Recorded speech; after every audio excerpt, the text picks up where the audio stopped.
Yeah, so today's video is like I was talking about why I spend so much money on like courses when building my accounting and bookkeeping business. So in the first year, I spent about $35,600 and change on like courses, masterminds, and different like business things to grow my business.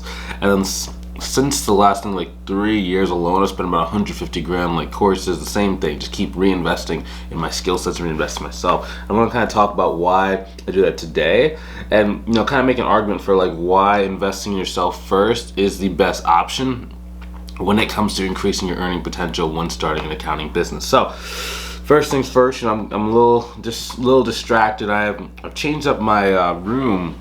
So basically, my photography film, I think I'll maybe do like a room tour or whatever. So I have like different stuff on my desk. I have this metal motorcycle my dad made for me with his welding stuff. Yeah, so it's kind of cool. And then like I have this desk now. The desk was over there against the wall, but now it's it's awesome. It's just like right here. So it's been a just kind of different transitionary period for me right now. I'm also looking at like my new watch box, and like maybe one day I'll show off my like miniature watch collection. It's not real super like great. I have like maybe like one Rolex. I have like Movado. I have a couple like Bolovas, I think they're called. So it's nothing to write home for, and it's not really expanding right now. So maybe when it starts getting bigger and bigger, I'll show up more.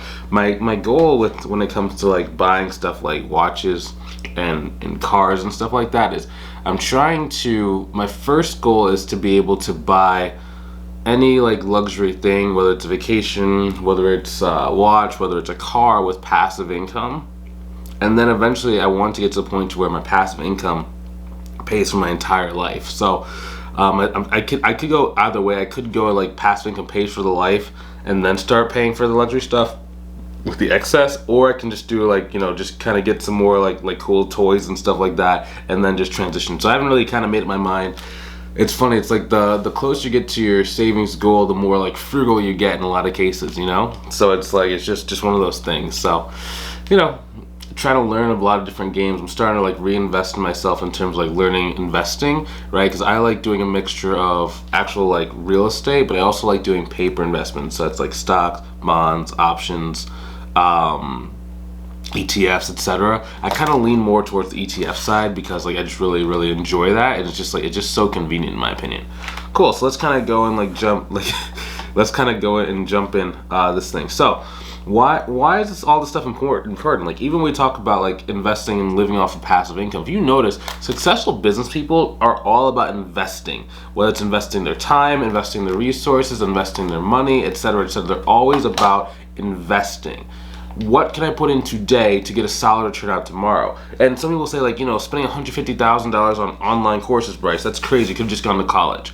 Yeah, but college doesn't teach you this stuff like to run like a successful business. The only thing that's really going to teach you is either physical experience, or you borrow the experience from someone else. Usually for like an online course, you're generally like working with someone that is doing the actual thing you're trying to do, and you're grabbing like 1 to 3 different aspects of that program to kind of get you to the next level. So I've done programs like, for example, where it's just literally just sales.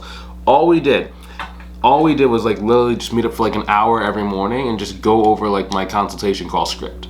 We went over the consultation call script, we reviewed some sales calls, and it's like people ask like, well, what am I getting for that? And it's like, when you buy like a program, it's not always about like the deliverables, what you get. It's more about the value and the outcome you receive.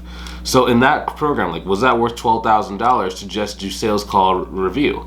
For me, it was worth everything, because now I don't have to do quite as much work in my consultation calls. People close a lot easier. I don't need to do as much follow-up and make more money. You know what I mean? So it's like, even though it wasn't like, a million hours of video content, or there was a training portal, there wasn't anything like that. It was just literally just a Zoom call with the person. You know what I mean?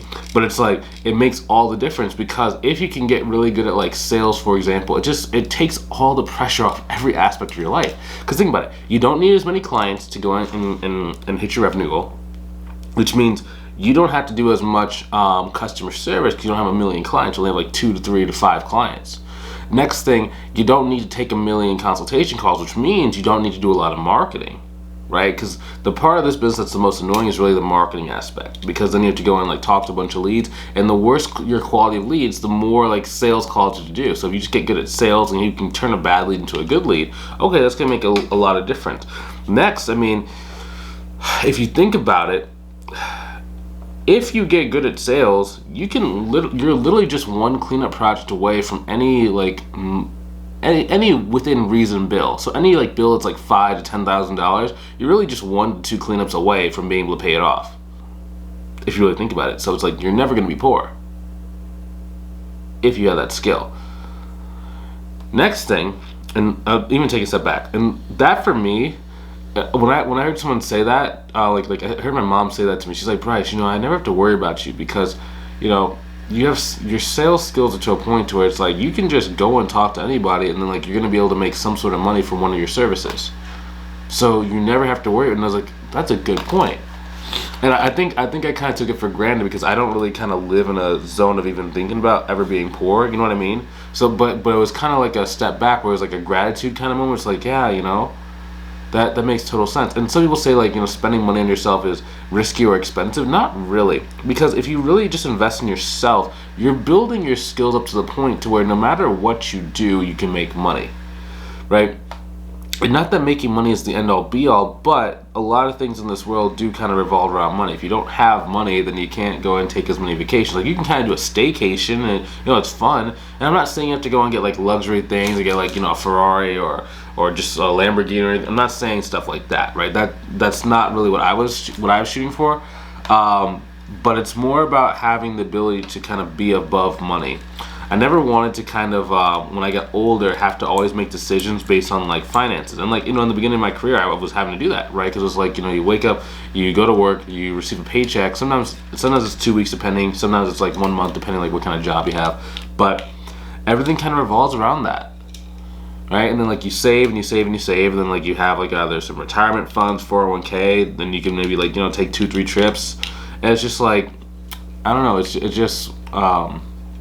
I wanted to make sure that I could do stuff without having to worry about money. Because here's the thing, even if you're not worried about money or thinking about money, the fact that you have to go and like take a certain amount of time at your job shows that you are thinking about money. Because if you were to quit your job and take as many vacations as you want, you would lose money. But we don't, because we need that stability. You know what I mean? So it's like, even some people, they're like, well, I don't really care about money. Money isn't everything. It's like, yeah, but there's things that are tied to money that kind of like the system that I think we live in right now, like it just kind of puts you in this like spot where it's like you need to make money. Then if you make any kind of mistakes like financially, now you're kind of like stuck in the zone for like an extra like 10-15 years. You know what I mean? So it's like I don't know. You have to almost like do the things that you have to do, which is like starting a business and doing it like the right way, and like investing in mentorship. You just start it out correctly so that the rest of your life can go really well, right? That's kind of why I think that a lot of people should start a business, because like you don't have to do that much. If you can just get a little bit of separation from like your time, your bills, etc., and be able to build that business and that asset that keeps like building more and more and more, either savings, equity, etc., then you can really start having a better quality of life. And then also, like when he talks about buying courses, these skills compound on one another. So let me kind of give you an example. So skills compounding. So first things first, I learned negotiation. How do you negotiate where someone feels like they're winning, but without necessarily like giving everything, right? Because when I was first getting started, as soon as I would say my price, the business owner would be like, "It's too expensive," and I would cut my price in anywhere between like half to like 75%. Right? It's like that's no bueno. You don't want to do that. So I had to learn how to negotiate. I had to learn how to do that. Okay, and then next I learned how to do sales, right? So the negotiations led kind of into sales. Once, just really understand my consultation call process, my objection handling. Next, once I did sales, I started getting more confidence, because I knew that I could talk to any business owner, and whether they thought I was credible, they liked me or not, it didn't matter. They would still buy from me. Right? Because like before, I didn't know why people weren't buying with me, so I just assumed it was like a reflection of my skills, right? So like, okay, well, obviously I need to go and like work a little bit more. I don't know why people aren't buying me. I don't have enough experience, etc., right? There's always those kind of thoughts that kind of come in your mind when people are not really buying your service. But once I got good at sales, then it built that confidence. Next thing, the confidence led to objection handling, right? Because like in the beginning, when I was learning sales, I understood objection handling, but I didn't have the internal beliefs or the confidence to convey to a business owner that was doing $1 million to $3 million and take home income. So that's not just like their top line business. I'm talking about business owners that are making like $2-3 million a year, like in their take home, right? Once I started like getting more confidence, I had more confidence to objection handle clearly and precisely without getting emotional or like fearful that these guys wouldn't want to buy from me. It didn't matter, right? Because I had the sales skills. So now my objection handling started to work. Next thing, I could then start going and using the same exact sales skills that I use when I'm talking to someone on a Zoom consultation call into making videos, right? So now I understand sales, I understand marketing, so I can like say things and I can like really build good videos and tutorials to get people to really like watching and really want to work with me, you know? And then even that led into me doing live videos, right? So in my Facebook group, once a week we go live and we kind of talk. And like that used to be very scary for me because like, well, people could like ask me a bunch of questions. What if I don't know the answers to questions? Like what's gonna happen if I'm on a live and I'm on a roll and then someone asks me a question, I don't know what to say, then will I freeze up? Will people hate me? Will people stop watching me? You know what I mean? And then that translated to being able to do public speaking. So there's like local events that sometimes I go and speak to, whether it's for accounting, whether it's for my mentorship program.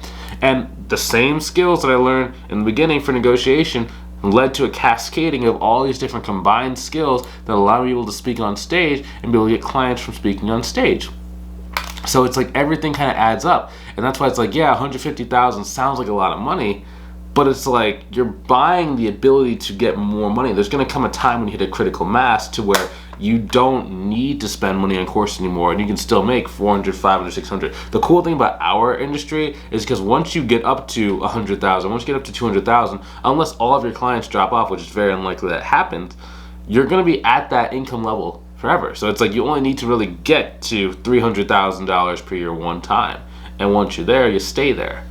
So it's like it works, right? So it's like, you know, you buy the skill one time and just keep doing it, and then it's like you don't even need any more skills after that.